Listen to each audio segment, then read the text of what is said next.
Shalom, shalom, bien-aimés, shalom à tous, au nom de Yehoshua, le Seigneur, notre Maître. Voilà, j'espère que vous allez bien et que cet audio vous trouvera en bonne santé physique et spirituelle. Que Yahweh, notre Elohim, soit béni. Nous sommes mercredi 7/09/2022. Il est 22h59. Que toute la gloire soit donnée à Yehoshua, le Mashiach, notre Seigneur. Voilà, j'avais à cœur depuis quelques jours, beaucoup de jours, de partager sur une pensée que j'avais en tout cas, et cette pensée a beaucoup effleuré l'esprit, et donc c'est sur la séparation. La séparation que nous devons vivre continuellement en tant que chrétiens. Donc je vais essayer, grâce au Seigneur, de partager là-dessus pour que nous comprenions ce principe. C'est un principe spirituel. La séparation est un principe spirituel. Nul ne peut vraiment vivre, aucun humain, je veux dire, étant dans le corps des hommes, ne peut expérimenter la gloire du Seigneur, ne peut expérimenter de vivre le Seigneur, ne peut expérimenter de connaître le Seigneur, ne peut expérimenter d'être avec le Seigneur s'il ne subit pas de façon continuelle la séparation. Être séparé. La séparation est un principe, la séparation est dans la sanctification. Nous sommes séparés pour être mis à part. Voilà, donc c'est à cela que nous allons nous atteler pour partager avec vous. Père, merci pour l'esprit qui donne la vie, qui donne l'intelligence et qui fait tellement de choses parmi nous. Merci pour ton esprit, merci pour la vie de l'esprit en nous. Merci pour le Réma, merci pour l'aide que tu nous fournis. Et je te bénis pour tout un chacun, toutes les personnes qui viendront écouter cette parole, puisses-tu les bénir et ouvrir leur intelligence et nous enseigner encore, Seigneur, afin que nous puissions comprendre ta parole au nom de Yehoshua, le Seigneur. Voilà, donc je disais que le Seigneur sépare ses enfants, parce qu'en tant qu'humains, nous sommes des êtres faits de chair et de sang, et nous avons des faiblesses, nous avons des raisonnements, des compréhensions. Et nous avons aussi des comportements, des caractères. Et certaines choses spirituelles ne peuvent pas être données à un chrétien si le Seigneur ne le sépare pas. Ne le sépare pas d'abord de lui-même. Je vais essayer de ne pas trop prendre de versets aujourd'hui, si je peux, et puis si on est contraint, on va y aller, pour vraiment parler, et ceux qui sont spirituels vont comprendre, parce que je ferai certainement allusion à la parole, et vous allez reconnaître la parole du Seigneur, parce que je pense que nous méditons l'évangile. Quand le Seigneur a créé le monde, il a séparé, voilà. Et, dès que le Seigneur touche une personne, il le sépare, parce que la naissance spirituelle, la nouvelle naissance est une séparation. Vous savez que Adam veut dire terre, la glèbe, celui qui est tiré de la terre. Et en créant, je vais simplifier, la planète Terre, le Seigneur, donc les cieux, en parlant d'abord de la terre, le Seigneur a, de façon énigmatique, sage, prophétique, annoncé dans les Écritures la chute d'Adam. C'était pas quelque chose d'inconnu, parce que dans l'hébreu il est écrit Ve'aretz tohu vavohu. Ve'aretz tohu vavohu. Donc en gros la terre devint ayeta tohu vavohu. La terre devint tohu et bohu. Donc informe et vide dans d'autres traductions de la Bible. Donc c'est ce tohu et ce bohu, la terre va le subir, donc alors qu'au commencement, elle n'était pas comme ça. Donc vous voyez que Adam a subi quelque part. Donc la terre, Adam a subi, lui qui a été créé parfait, il avait subi un tohu et vohu. Et dans ce tohu vohu, le Seigneur va appeler, la lumière. Vai Omer Elohim, Yehi Or, va Yehi Or. Et Elohim appela la lumière. Donc, et la lumière va arriver, automatiquement, le Seigneur va mettre une séparation entre la lumière et les ténèbres. Vayavdel Elohim ou Eta Or Kitov. Donc le Seigneur va voir que la lumière était bonne et il va appeler le jour, il va créer le jour, donc Or, et il va créer la nuit, Karalaïla en hébreu. Donc il va avoir eu une nuit et un matin. Voilà. Donc dès le début, on voit une séparation déjà qui est là. La lumière est venue pour séparer. Et la terre ne peut pas évoluer parce qu'elle est devenue informe et vide sans la séparation, donc sans l'apparition de la lumière. Donc la lumière qui est la vérité, la lumière qui est la vie, la lumière qui est en même temps Yehoshua, donc c'est lui, c'est elle qui emmène la séparation. Automatiquement, la vie chrétienne est une vie de séparation, la vie spirituelle est une vie de séparation. Il n'y a pas de gloire, il n'y a pas de révélation de gloire, de lumière, s'il n'y a pas séparation. Et je vais prendre... bon, allez, on va y aller quand même. Je vais prendre le livre de Genèse, le chapitre 1er, à partir du verset 6, si je... Voilà.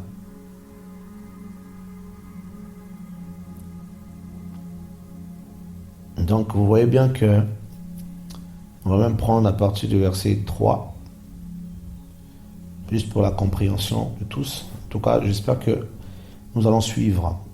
Elohim dit, donc Genèse 1, Bereshit, 1er, le verset 3. Elohim dit que la lumière apparaisse et la lumière apparut.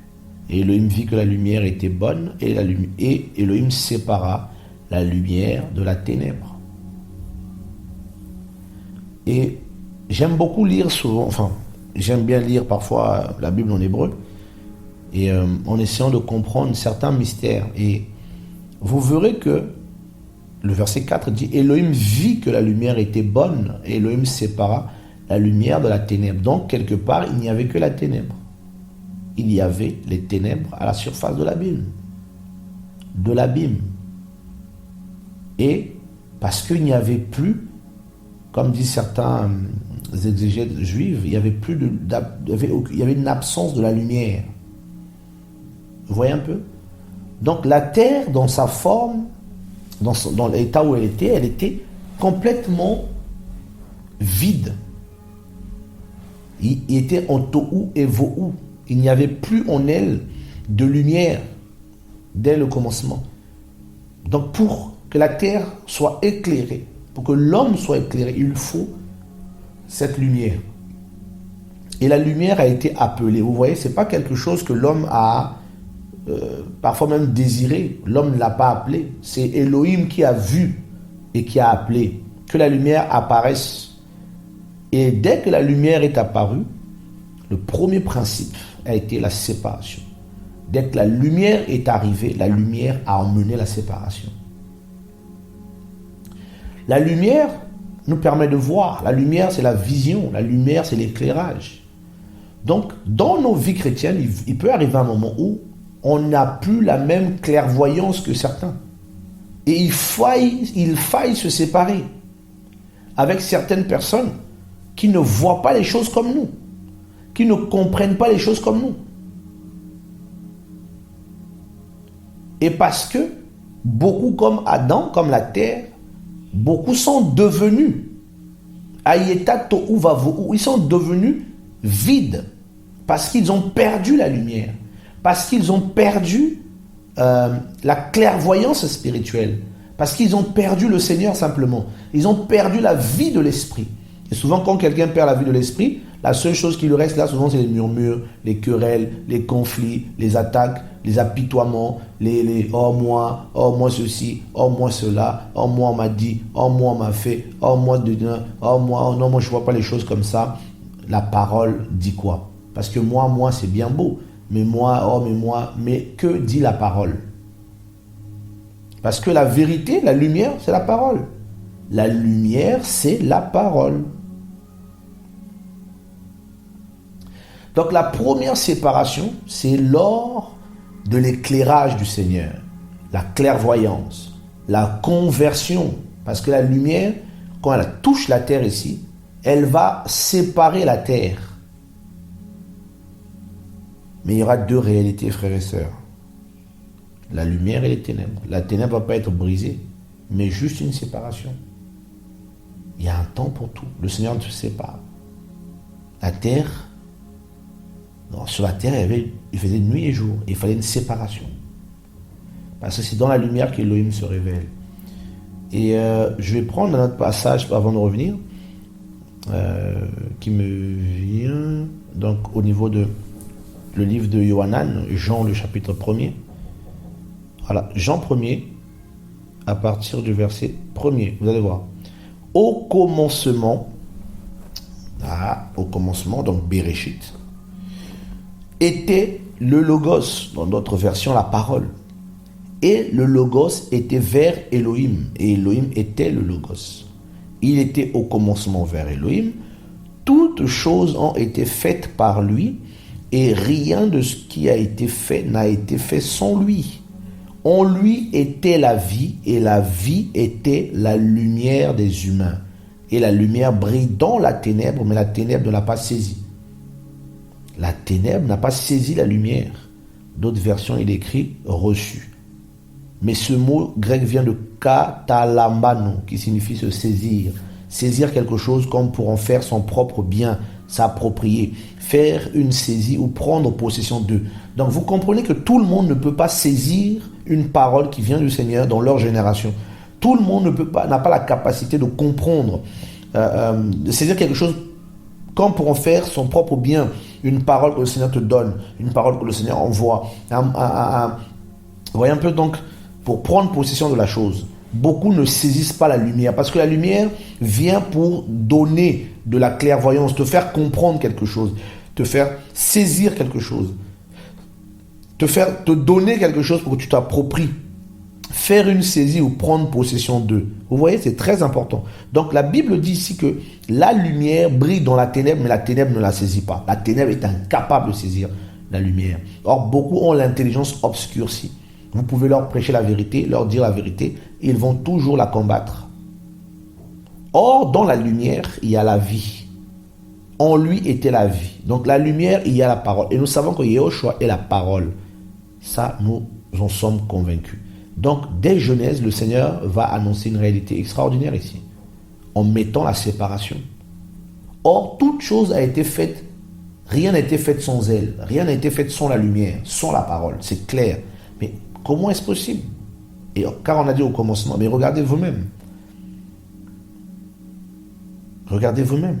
Au verset 6, dès que le Seigneur va mettre la séparation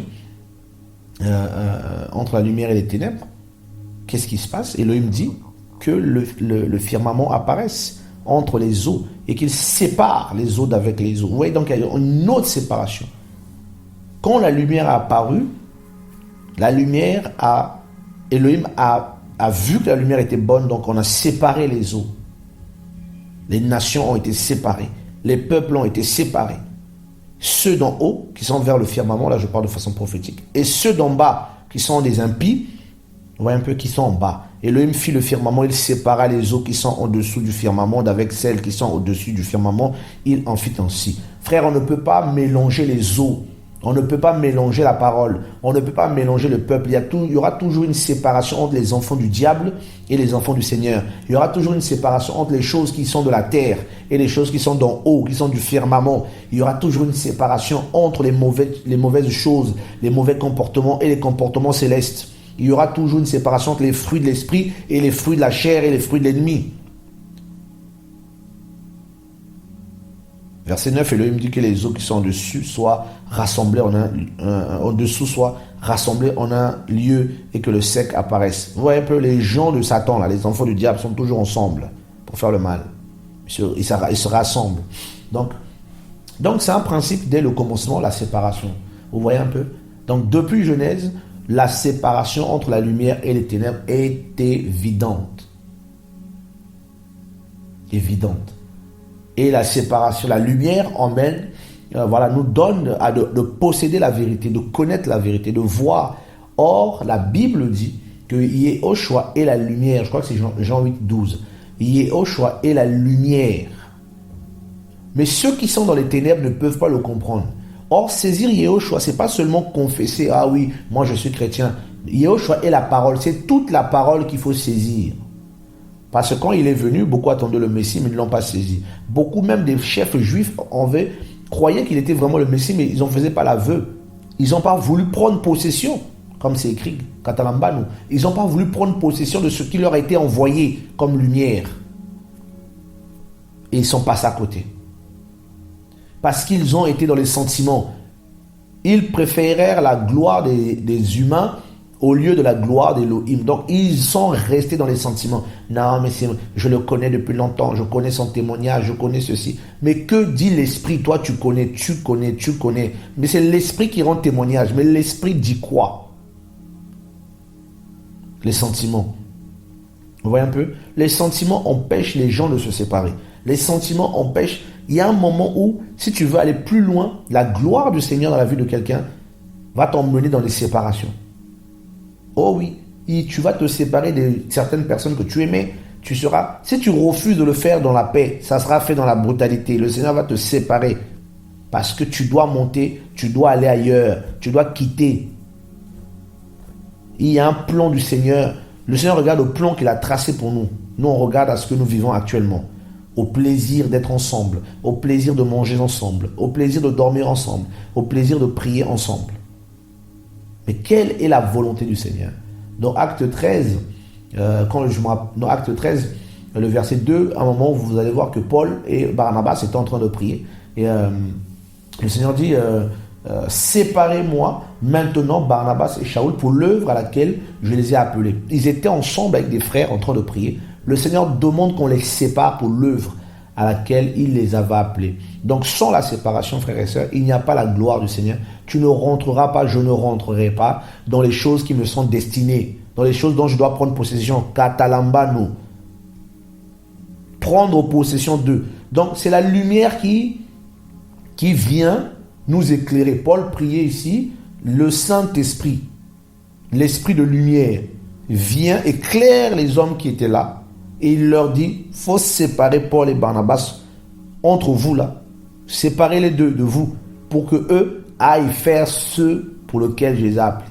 Imaginez-vous si Paul et Barnabas étaient dans les sentiments. Mais nous on sert le Seigneur avec eux. On a toujours servi le Seigneur ensemble. Seigneur, laisse-nous, on va rester ensemble. On ne va pas bouger. Non, Seigneur, on ne va pas quitter ceci. On ne va pas faire ceci, cela. Non. Il faut se séparer parfois. De la mauvaise compagnie, se séparer, bouger. C'est un principe. La séparation emmène la sanctification. La séparation emmène la délivrance. Il y a des choses, on peut t'imposer les mains pour être délivré de ça. Non, c'est une décision qui va te délivrer de ça. C'est la séparation. Tu dois quitter la chose. Non, Seigneur, je suis dans un péché, ce péché. Tu dois décider de quitter la chose. Si tu ne quittes pas la chose, là, tu vas toujours tourner en rond.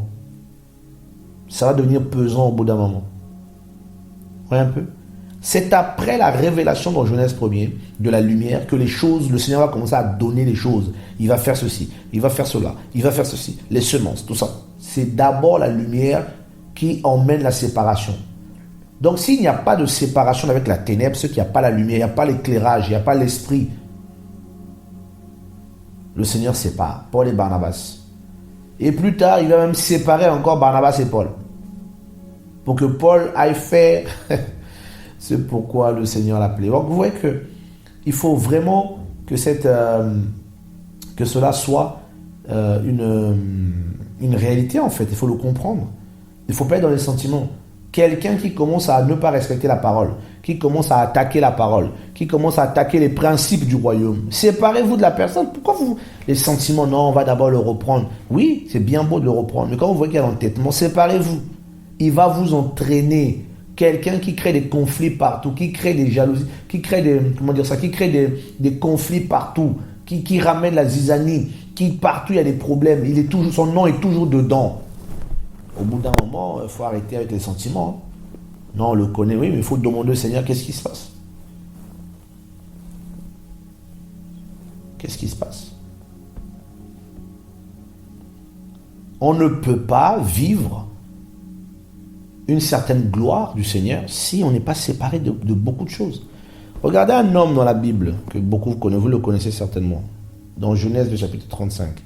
Ce passage m'a beaucoup interpellé il y a peut-être peu de temps en arrière, peut-être 1 an ou 2 ans, je ne sais plus.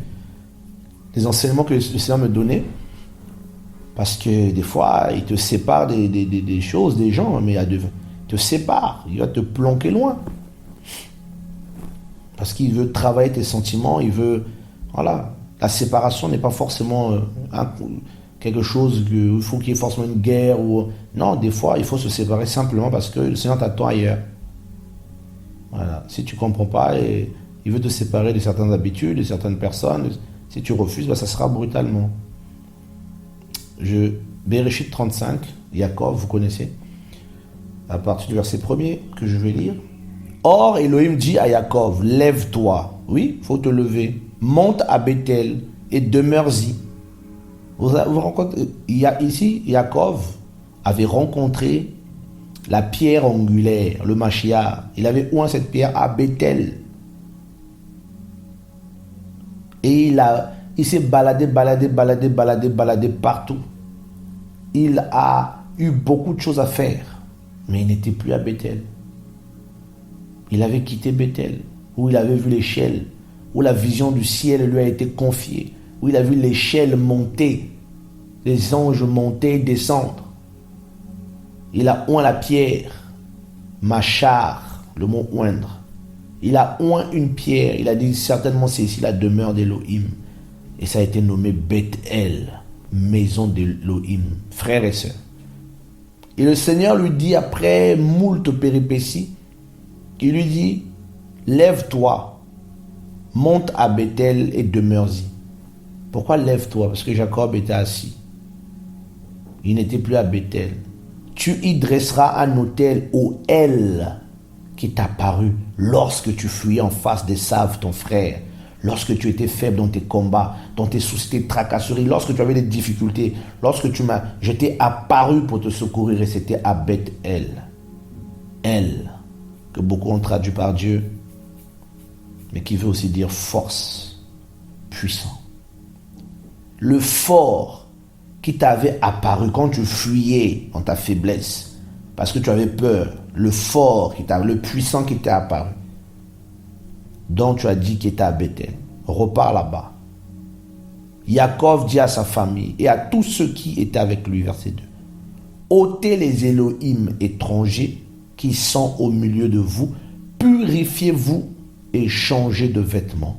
Levons-nous et montons à Bethel. Là, je dresserai un autel au El qui m'a répondu au jour de ma détresse et qui a été avec moi dans le chemin où j'ai marché. Donc à Bethel, elle lui avait répondu.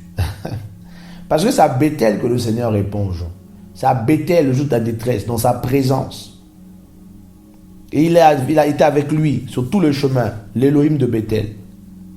Mais il devait remonter là-bas. Mais il avait compris que les gens qui étaient avec lui, les gens qui l'accompagnaient, les gens qui formaient sa maison, les gens sur lesquels il s'appuyait, avaient avec eux des téréphim, des idoles. Tu peux être entouré des gens, tu penses que ces gens t'aiment, mais ils sont en train de t'alourdir. C'est eux-mêmes qui vont t'emmener dans des chemins bizarres. Ils profitent de ta grâce. Parce qu'ils savent que tu es Jacob, Elohim est avec toi, que Elohim t'a rencontré à Bethel, mais tous ces gens ont mené autour de toi des ailes étrangers, des comportements bizarres, des conseils impies. Voilà pourquoi il faut se séparer.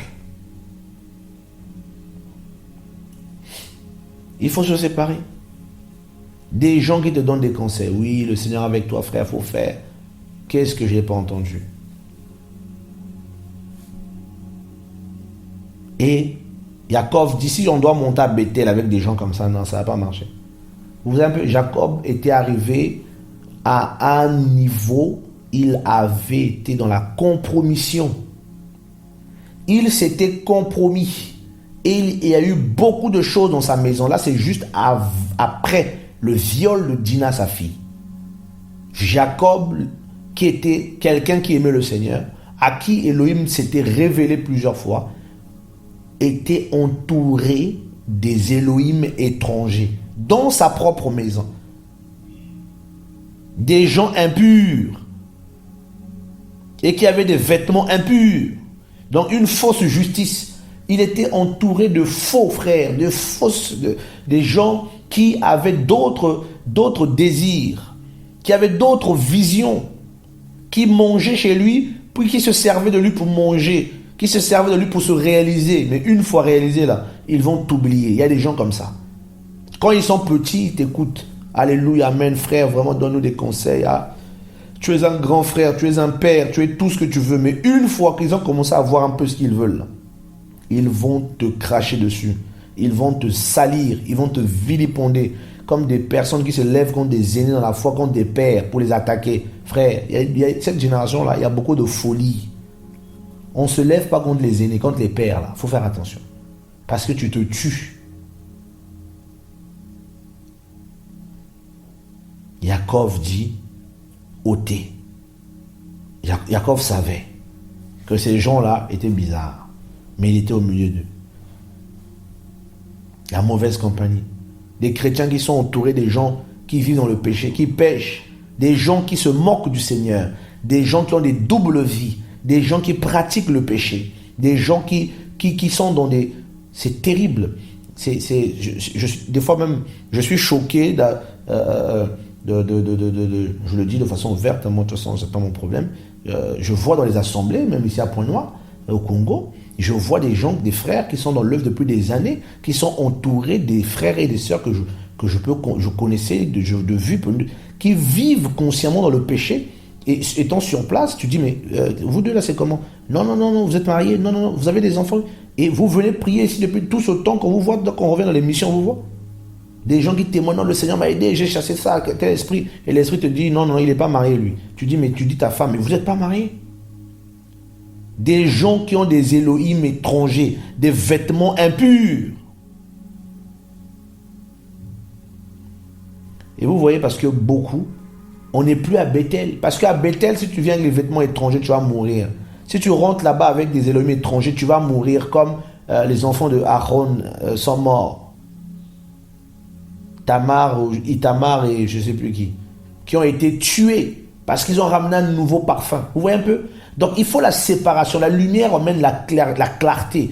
Dans la lumière, on voit le péché. Donc tu vas voir le péché. Le Seigneur va te dire, regarde, il y a le péché. Si c'est toi-même, il va te dire, réponds-toi. Des fois, tu viens prier et te dis, il y a ça là. Tu dis, Seigneur, pardonne-moi. Règle-moi ça d'abord. Tu ne rentres pas dans ma présence, d'abord, tu règles ça. Chaque, des fois, détail de tes pensées, il le scrute. Le Seigneur est à cheval sur ton cœur. Il te dit ça, j'ai pas aimé. C'est ça, c'est la séparation. C'est la sanctification. Tu es séparé. Mis à part. Les Elohim étrangers. Des frères qui fréquentent des chrétiens qui vivent dans le péché. Ils savent dans quel péché beaucoup sont. Mais ils sont toujours là. Oh, mais non, tu sais, le Seigneur va faire grâce. Il faut laisser les gens le temps. Le Seigneur change les gens. Le Seigneur transforme les gens. Mais vous diluez l'évangile. Vous baissez l'intensité de la chaleur. La nourriture ne va pas cuire, mon ami. Le pain ne va pas cuire. L'évangile dit ceux qui sont à Yahushua ont crucifié la chair et ses désirs. Mais dans les assemblées d'aujourd'hui, la chair et les désirs ne sont pas crucifiés. Elles sont plébiscitées, elles sont cautionnées. Aucune séparation d'avec les ténèbres. Voici l'agneau d'Elohim qui ôte le péché du monde, qui nous sépare. Il est mort, il nous sépare. Tous les jours, il nous sépare. Tout le temps, nous sommes séparés. À la conversion, nous sommes séparés. L'esprit nous sépare.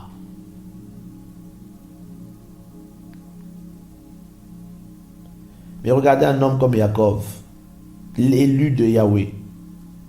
entouré des gens qui vivaient dans le mal. Même sa propre femme avait des théraphim dans lesquels elle était assise dessus. S'asseoir à la base, le fondement est assise. Au lieu d'être assise sur la parole, assise sur la foi sur Yahweh Elohim, elle était assise sur les théraphim de son père.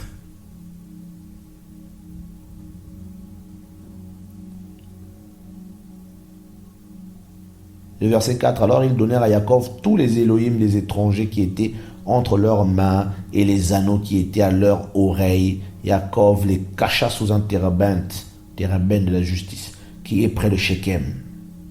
Puis ils partirent. Et Elohim frappa de terreur les villes qui les entouraient. Donc Elohim ne pouvait pas frapper pour les sauver, pour les délivrer, pour les guérir, pour les conserver, parce qu'il y avait une guerre dans l'esprit, il y avait une guerre dans le physique, du moins aussi. Parce que là, il y avait eu le problème, il avait peur. Et la peur l'a ramené à l'Élohim de sa jeunesse.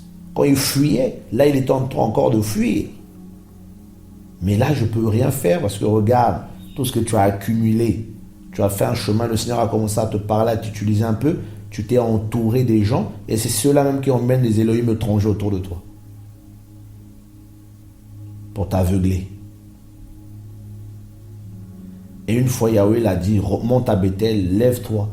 Il a compris, non, il faut que je me sanctifie. Il faut que je sanctifie ceux qui sont avec moi.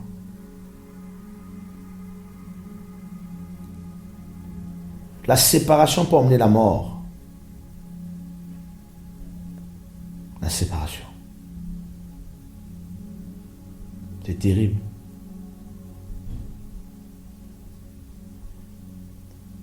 Et vous remarquerez, si vous lisez plus loin, quand le Seigneur va dire à Yaakov de monter à Bethel, et arrivant à Bethel, il met l'autel, il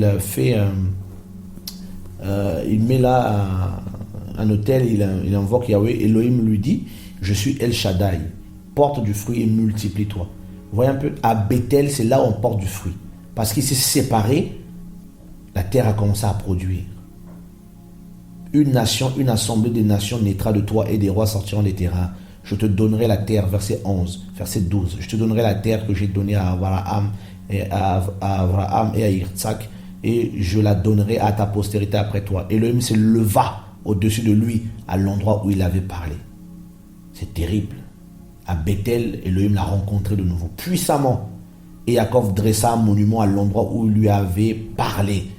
C'est dans sa présence qu'Elohim parle.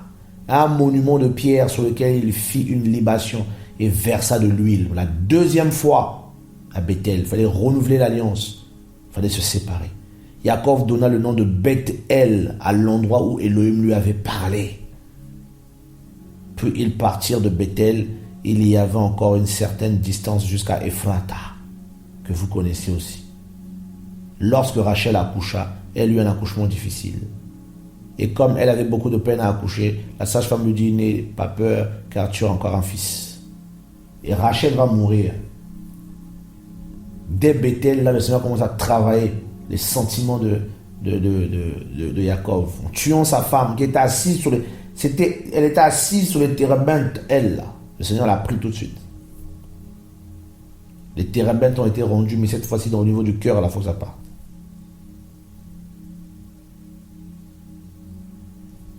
Et plus tard, c'est une autre personne qui va mourir et le Seigneur va commencer à mettre de l'ordre dans la maison de Yaakov. La séparation. Vous voyez un peu?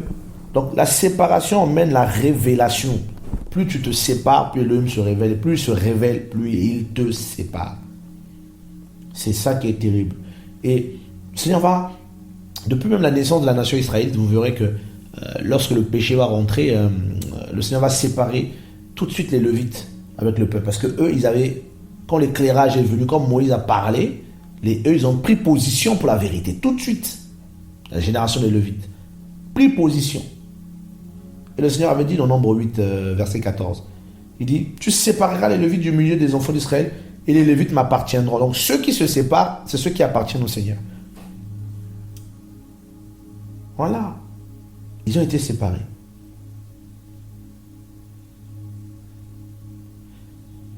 Et je prends un autre passage, vous allez voir, dans le livre de Nombre 16, Bad Midbar 16, 9.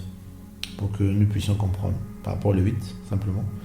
Est-ce trop peu de choses pour vous que l'Élohim d'Israël vous ait séparé de l'assemblée d'Israël pour vous faire approcher de lui, afin de faire le service du tabernacle de Yahweh et pour vous tenir devant l'assemblée afin de la servir. Donc, nul ne peut se servir le Seigneur s'il n'est pas séparé. Le Seigneur a séparé les enfants d'Israël, enfin du moins les Lévites, et pour que les Lévites se tiennent devant lui. Et la parole est venue pour nous séparer. Et jusqu'à la fin de toute chose, le Seigneur va continuer à séparer son peuple.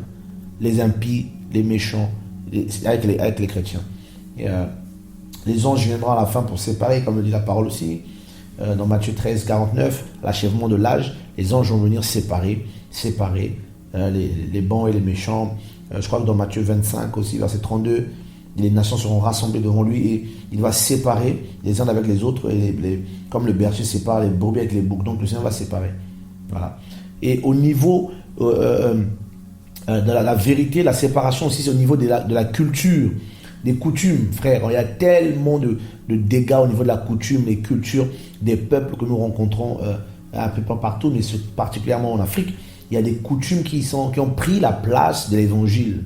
Voilà, la dot, des coutumes bizarres, des traditions bizarres. Non, mais l'ethnie intel, le machin fait ça. Et le Seigneur dit, car je suis venu séparer l'homme d'avec son père, et la fille d'avec sa mère, et la belle-fille d'avec son père, avec sa belle-mère du moins. Frère, mon père a dit, il faut honorer les parents, tout ça. Le Seigneur a dit, il est venu séparer. Si ton père, ta mère, ton je ne sais pas qui, commence à t'imposer des choses qui sont contre la parole. Mais le Seigneur dit, c'est la séparation dans le sens où il faut refuser toutes ces choses qu'on impose, qui ne donnent aucune gloire au Seigneur, qui est contre la Bible, anti-scripturaire. Il faut dire non, je ne ferai pas telle chose avec tout le respect et tout l'amour, mais je ne vais pas me soumettre à des choses qui sont contre la parole. Et le Seigneur a dit, Matthieu 10, 35, il va séparer père, fils et toutes ces choses-là. Il ramène la séparation. Il y a beaucoup de chrétiens qui sont complaisants. Et parce qu'ils ne veulent pas la vérité, ils vont mentir en disant non, moi je n'ai pas la conviction, le Seigneur ne m'a pas donné cette conviction-là. Non, ils sont déjà convaincus en eux-mêmes, ils ont déjà fait leur choix. Voilà pourquoi le Seigneur ne parle pas. Ils ne montent pas à Bethel, ils ne se lèvent pas pour aller à Bethel pour parler avec le Seigneur. Ils ne veulent pas laisser leur raisonnement tomber. Ils ne veulent pas dire bon Seigneur, peut-être que je n'ai pas compris. Parle-moi avec sincérité de cœur pour que l'Élohim les éclaire. Ils ne veulent pas. Eux, c'est toujours les mêmes choses. Et beaucoup de chrétiens, vu qu'ils aiment aussi les prophéties, là, ils vont s'acoquiner les faux prophètes, tout ça, là, des gens qui prophétisent à longueur de temps, toujours prophétie, prophétie, prophétie, prophétie, prophétie. Il faut plus aimer la parole que les prophéties. Prophétie sur prophétie. Oh, parole de connaissance. Oh non, lui, il a la prophétie. Oh non, il faut d'abord la parole. La parole, c'est la lumière. C'est la lumière qui éclaire. Ce n'est pas les prophéties. Voilà. Moi, personnellement, les gens qui prophétisent tout le temps, là, moi, je ne veux pas d'eux. Je les trouve dangereux. Voilà. Il faut se séparer. Se séparer. Parce qu'il y a tellement de... Aujourd'hui, les chrétiens sont comme perdus, ils sont comme envoûtés. Comme envoûtés, on a des langages complètement charnels et on ne veut pas se séparer. Le Seigneur peut nous séparer des gens, pas parce qu'on ne les aime pas, mais parce que le Seigneur ne nous voit plus avec eux, en fait. C'est un autre temps pour nous. Il faut passer à autre chose. Il faut aller à une autre mission. C'est important de le comprendre. Il faut se séparer aussi des méchants et des gens qui ne veulent pas obéir au Seigneur. Comme Paul pouvait le dire dans Romains 16, si ma mémoire est bonne. Qu'il ne faut pas se mêler aux gens qui créent des divisions parmi nous. Il n'y a pas de rapport entre la lumière et les ténèbres. On peut pas des gens qui combattent la vérité au nom de je ne sais pas quel sentiment, au nom de je ne sais pas quel amour on veut continuer à les fréquenter. Il y a un problème. La Bible est claire, 2 Corinthiens 6, c'est très clair. On va même lire ça. 2 Corinthiens 6, 14. Ne portez pas un même joug avec les incrédules, car quel rapport y a-t-il entre la justice et la violation de la Torah? Mais quelle communion y a-t-il entre la lumière et la ténèbre? Il n'y a pas de communion. Communion, il n'y en a pas. On n'a pas à communier avec la ténèbre, on ne peut pas. Mais quel accord y a-t-il entre Mashiach et Bélial? Il n'y en a pas. Ou quelle part a le fidèle et l'incrédule? Il n'y en a pas. Mais quel accord y a-t-il entre le temple d'Élohim et les idoles? Il n'y en a pas. Car vous êtes le temple de l'Élohim vivant, selon ce qu'Élohim a dit. J'habiterai et je marcherai au milieu de vous deux. Je serai leur Élohim et ils seront mon peuple. C'est pourquoi sortez du milieu d'eux et séparez-vous, dit le Seigneur. Ne touchez pas à ce qui est impur et je vous recevrai avec bonté. Et je serai pour vous un père et vous serez pour moi des fils et des filles, dit le Seigneur Tout-Puissant. Voilà. Le Seigneur veut nous accueillir, mais il faut qu'on se sépare. Il veut être un père pour nous, il faut qu'on se sépare d'avec la mauvaise compagnie, d'avec les choses de ce monde, d'avec le péché, pour être sanctifié. Et il faut aussi se séparer de certaines personnes. Je me rappelle, le Seigneur, à un moment, il m'a dit, sépare-toi de telle personne. Et j'ai pris mes dispositions, mais après j'ai oublié, et puis la personne a créé des problèmes. Et il m'a dit, mais je t'avais dit quoi? Je ne t'ai jamais dit de le réintégrer. Quelques mois sont passés, j'ai oublié ce que le Seigneur m'avait dit. Et d'autres, ça te dit, sépare-toi. Et tu te sépares, mais au bout d'un moment, les sentiments, et puis tu as des problèmes. Le Seigneur te dit, oui, il fallait te séparer. Donc il provoque des fois des clashs. Parce que les sentiments étaient devenus très forts. Donc il provoque des clashs pour que ça pète, pour que tu passes à autre chose. Parce que quand c'est comme ça, les gens commencent à t'imposer des choses, te donner des conseils. Non, tu dois faire ça, tu as un appel, tu vas faire ça, tu vas décoller, tu vas. Le Seigneur va te faire décoller, je vois que tu vas être élevé par le Seigneur. Arrêtez avec vos histoires, le Seigneur va t'élever. Frère, l'élévation là, c'est le ciel. On voit un peu donc le Seigneur, il dit, sépare-toi. Pas par la haine, ni par la colère, mais ces gens ne te donneront pas, ces personnes ne te donneront pas des bons conseils. Pour préserver ton cœur, sépare-toi d'eux. Au lieu de souffrir inutilement sous leurs paroles, non, il faut se séparer. Pour passer à autre chose. Pour rester avec le Seigneur. Voilà.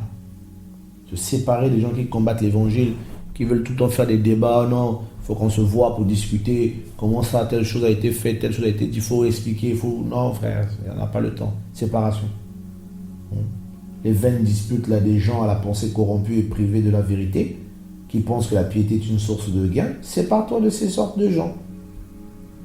Voilà. Et des fois, ici, frère, il y a un prix à payer par rapport au Seigneur. C'est pas évident. C'est pas évident. La crainte du Seigneur, la sanctification, c'est aussi la séparation. C'est avec nous-mêmes. Le Seigneur va dire à Abraham, sors de ton pays. Où ça? Babylone, Babel. Sors de là. Loin de ton pays, loin de la terre de tes parents, loin de tout. Et vous verrez vous-même dans la Bible. À un moment, le Seigneur va dire je crois que c'était avec Lot, quand le Seigneur va dire à Abraham, il avait dit à Abraham de partir, mais Abraham, il part, il emmène son neveu. Au bout d'un moment, il y a un problème. Le neveu n'était pas prévu dans les plans du Seigneur, il n'était pas prévu. Abraham, c'était lui. Toi, une descendance, mais pas la descendance de quelqu'un d'autre. Et Abraham et Lot, problème, mais paf, Lot se sépare d'Abraham et le Seigneur dit, lève les yeux maintenant, vois. Tant que Lot était là, il ne voyait pas. Il y avait un voile sur lui, vu que Lot veut dire aussi voile. Il sort avec son père, sors de la maison de ton père. Quand tu prends la maison de ton père, tu pars avec. On a dit, Lech Lecha, va pour toi. Lui il dit, je m'en vais. Il prend son père, Terach, il l'emmène. Vous voyez un peu? On peut croire obéir au Seigneur, mais en faisant le contraire. Le Seigneur a dit, va là-bas, toi tu y vas, mais tu prends ce qu'il t'a dit de laisser avec toi. Le Seigneur t'a dit, je t'appelle à mon service, mais toi tu vas avec ton intelligence, tes manières, tout. Non. Et était rare, le Seigneur était obligé de le tuer. Et l'autre de le chasser. Séparation. Il fait un enfant dans la chair, séparation avec Ishmaël, séparation. Ce que le Seigneur t'appelle à faire, ce que le Seigneur veut que tu vives, ta communion avec le Seigneur peut emmener la jalousie du Seigneur pour toi. Parce qu'il aime te voir dans une certaine position, il veut te voir dans une certaine position, dans une certaine attitude. Donc il te sépare de tout ce qui peut t'empêcher. Seigneur, merci pour ta grâce. Sépare-nous, sépare-moi de tout ce qui me fait obstacle à ma croissance avec toi, à ta connaissance simplement, à la vie de l'esprit. Seigneur, sépare-moi, s'il te plaît, parce que c'est toi qui sépares. Dès le commencement, tu as séparé la ténèbre avec la lumière. Sépare-nous, Seigneur, sépare-nous de ce qui nous empêche d'aller plus loin avec toi. Sépare-nous de la désobéissance qui souvent nous empêche de vivre ta gloire, de vivre ta présence. Alors que nous la réclamons, nous voulons la vivre, mais on ne donne pas des choses aux saints aux chiens. Et à cause de notre résistance parfois, nous passons à côté de beaucoup de choses, Seigneur. Alors sépare-nous, Seigneur. S'il te plaît, mon Père, sépare-nous, sépare-moi, mais vraiment de façon profonde, avec ce qui fait la honte dans nos vies et ce qui nous crée des soucis. Sépare-nous de la mauvaise compagnie, sépare-nous des mauvaises choses, sépare-nous de la méchanceté des humains, de notre propre méchanceté. À toi seul soit la gloire, l'honneur et la majesté. Amen. Voilà, frères et sœurs, que la gloire soit au Seigneur et au Yeshua notre Maître. Que la paix et la grâce vous soient multipliées en son nom et que ceux qui sont du Seigneur soient préservés jusqu'au jour de l'apparition du grand roi ou bien jusqu'au jour où nous aurons fini notre course sur la terre. Merci, Seigneur Yeshua. Garde-nous pour ton retour. Amen.